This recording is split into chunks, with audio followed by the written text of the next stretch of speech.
I think the concept is simple and intuitive and all those things, but I think some people assume it's too hard for women to do, or the doctor thinks it's too hard to monitor. You know, it has taken 5 years for us to come up with the doctor's clinical practice guidelines because it's such a different way to view menstrual disruption.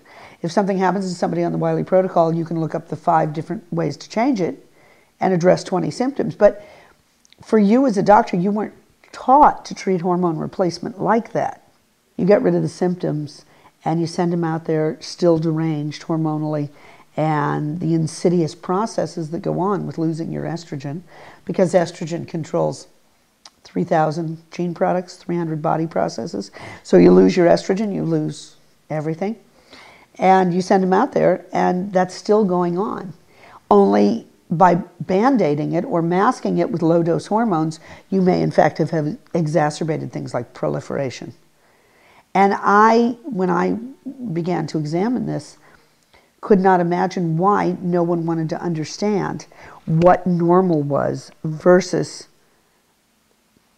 what deranged is, because you couldn't possibly go, you know, A is healthy, B is sick, C, if it's an antibiotic, might be back to A, but in no way in metabolic medicine, where we're dealing with physiology and hormones and whatever, can C be back to A.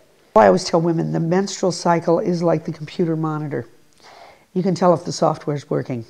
If the monitor's blank, if the monitor's full of squiggly lines, the software's not working. So without a menstrual period to hang some clinical appraisal on along with blood work, I don't know how anybody ever knew if hormone replacement worked.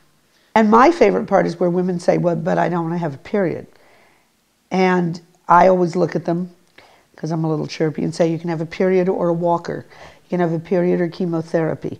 You can have a period or a white cane. You can, because it's a trade-off.